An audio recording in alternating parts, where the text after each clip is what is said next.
auteur-compositeur du nom de Jacques Brel a interprété ceci.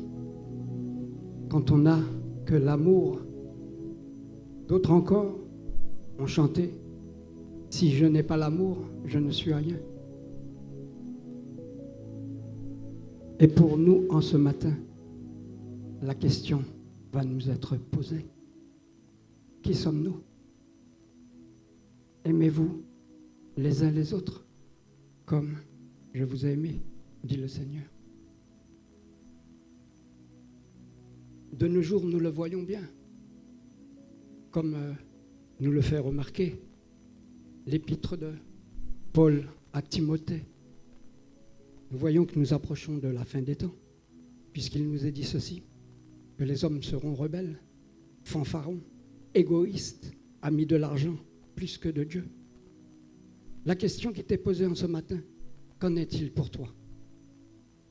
Es-tu du côté de ceux qui aiment réellement, ou es-tu du côté de ceux qui aiment le monde et ses attraits, qui sont là que pour passer? Tellement l'homme est devenu insensible que même dans certaines contrées, par égoïsme, lorsqu'ils vont à la dernière demeure, ils ont préparé un caveau spécialement conçu pour eux et leurs biens terrestres. Pensez-vous qu'aujourd'hui, cela soit responsable? Je pense que non.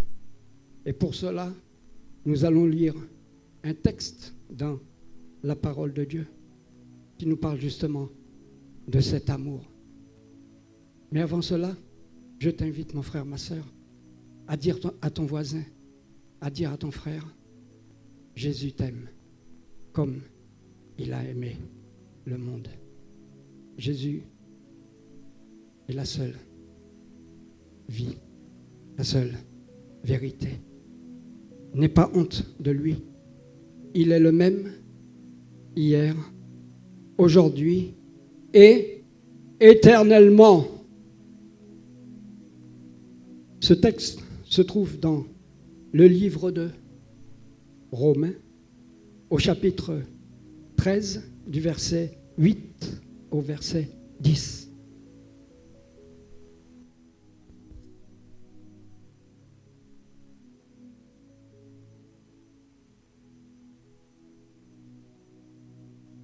Alors, il nous est dit ceci.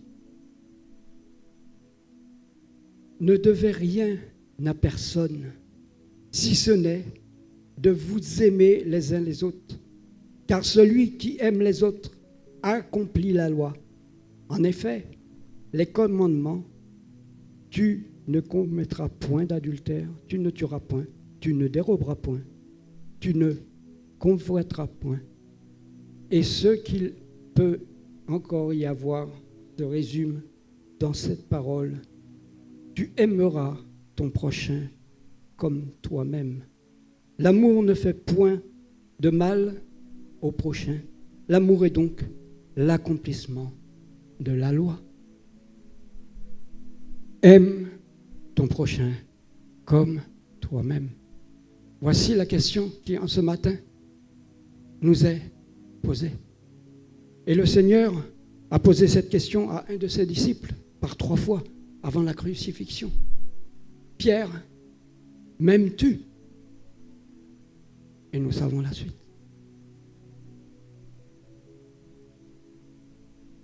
Posons-nous cette question ce matin. Si Christ était là, parmi nous, nous posait cette question, que lui répondrions-nous? Nous devons nous aimer les uns les autres pour la simple et bonne raison, c'est que c'est un commandement divin. C'est une recommandation de Dieu.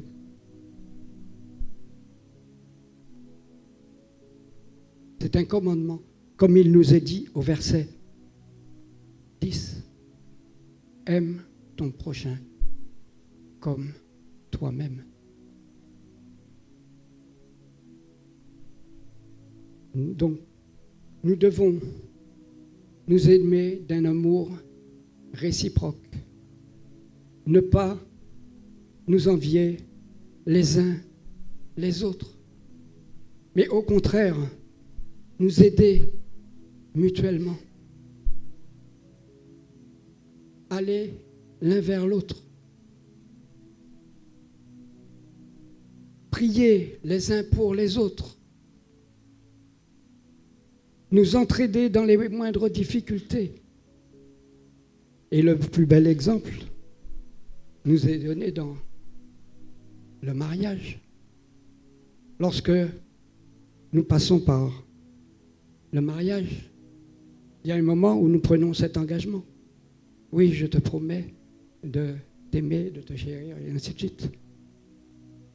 Mais il y a un moment, un endroit clé. Dans les bons comme dans les mauvais moments. Et là, nous devons nous aimer dans les bons comme dans les mauvais jours, dans les épreuves, dans les difficultés. Dieu a tout accompli pour nous. Il a fait quelque chose qui était au-delà de ce que quiconque aurait pu faire. Il a envoyé ce qu'il avait de plus cher sur cette infâme croix de bois, afin qu'encore aujourd'hui, toi et moi, nous soyons sauvés. Nous puissions goûter au bonheur éternel.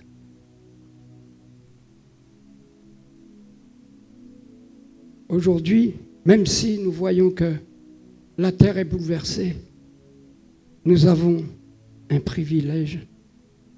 Nous avons l'amour de Christ en nous. Ne l'oublions pas, bien-aimés. Il est le même hier, aujourd'hui, éternellement. Ce que sa bouche a dit, sa main l'a accompli. Toute chose concourt au bien de ceux qui aiment Dieu. Ça ne sera pas facile. Le chemin que nous avons décidé de prendre n'est pas facile, je vous l'accorde. Mais avec Dieu, nous ferons des exploits. Ne l'oublions pas. Ne rendons pas le mal par le mal. Mais au contraire, soucions-nous les uns des autres. Et puis surtout, ne nous jugeons pas. Si un frère, une sœur est tombé, au contraire, ne la pointons pas du doigt. Mais au contraire, prions pour elle. Demandons à Dieu de l'aider, de nous aider à l'entourer de sa grâce. Rappelez-vous cette histoire lorsque les différents sacrificateurs et autres allaient vers cette femme de mauvaise vie. Ils allaient pour la lapider. Qu'est-ce que Jésus a dit? Que celui d'entre vous qui est sans défaut jette le premier la pierre. Ne soyons pas juges. Au contraire, soyons aimants les uns des autres. Nous avons tous besoin l'un de l'autre. Comment voulons-nous que Dieu nous aime si nous n'aimons pas notre prochain? Nous faisons Dieu menteur. Aime ton prochain comme toi-même. Commence par t'aimer toi aussi. Ne passe pas ton temps à condamner, à juger, à pointer du doigt et autres. Dieu a tant aimé le monde qu'il a donné son Fils unique, afin que quiconque croit en lui ne périsse point, mais qu'il ait la vie éternelle. Voulons-nous vraiment cette vie éternelle? Aimons-nous les uns et les autres. Ne faisons pas comme le monde. N'aimons pas du bout des lèvres, mais aimons avec un cœur sincère et véritable. Il y a plus de joie à donner cet amour qu'à le recevoir. Cela devrait être instinctif pour nous.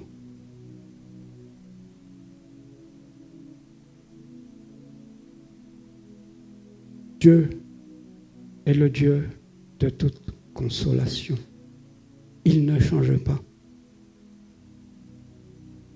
Il faut être honnête, sincère et véritable envers lui, mais envers nous-mêmes. Dis à ton voisin, sois sincère envers toi.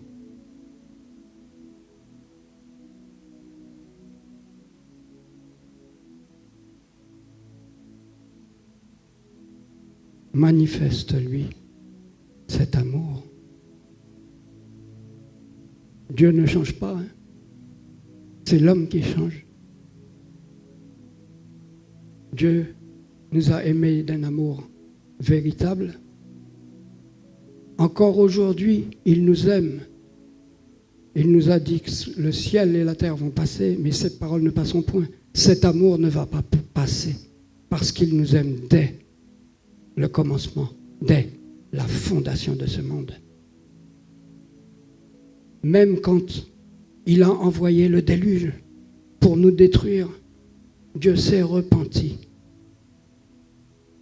Il s'est repenti. Plus jamais il ne détruira l'homme, la terre, par l'eau. Je ne sais pas si nous imaginons. Dieu nous aime tellement que il s'est repenti après le déluge. Et en plus de cela, quelque temps après, il a envoyé son Fils unique, ce qu'il avait de plus cher, sur la croix, pour que toi et moi, mon frère, ma soeur, nous soyons sauvés. Est-ce que nous en sommes vraiment conscients?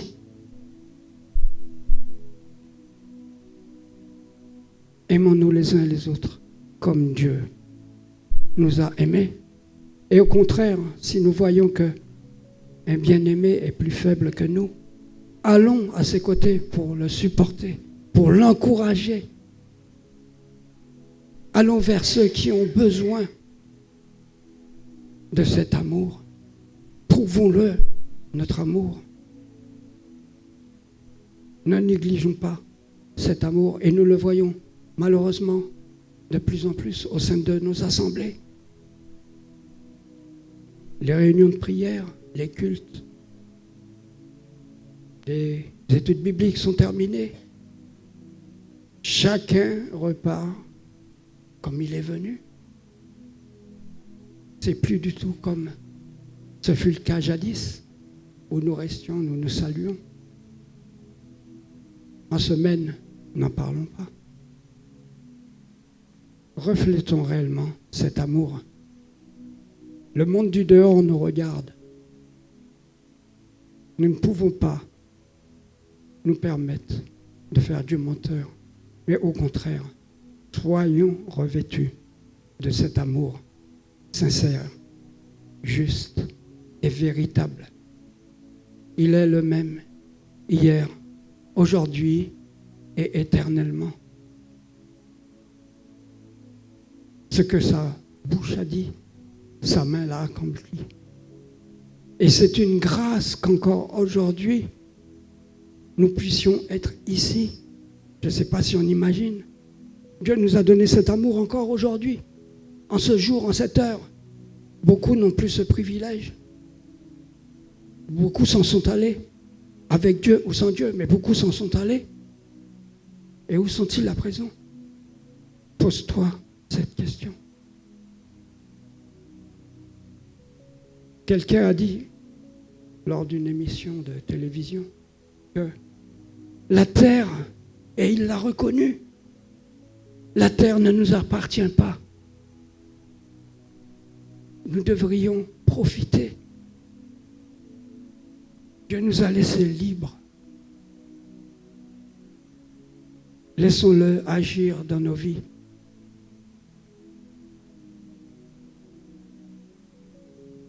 Nous devons prier les uns pour les autres. Nous devons nous pardonner les uns les autres. Nous ne devons pas nous juger. Nous devons nous aimer.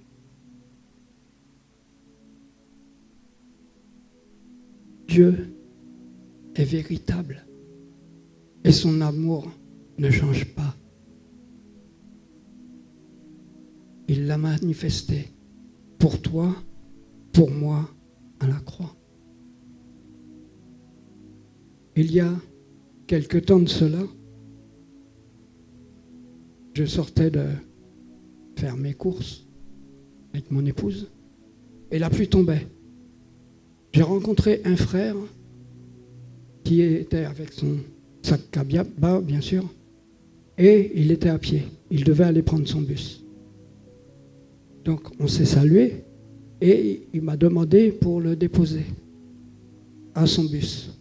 Je l'ai déposé bien plus loin, instinctivement, parce que cela est nécessaire, cela est véritable. Il y a plus de joie à donner qu'à recevoir. Faites tout de bon cœur, comme pour le Seigneur. Bien souvent, nous faisons certaines choses, nous n'avons pas envie de les faire. Mais rappelons-nous que quelqu'un a fait une chose bien meilleure, bien plus grande sur cette infâme croix de bois. Lui-même n'était pas obligé, mais il l'a fait. Il l'a réalisé. Et encore ce matin, si tu ne le connais pas, sache qu'il peut le faire dans ta vie. Il l'a réalisé pour moi. Il peut le réaliser pour toi.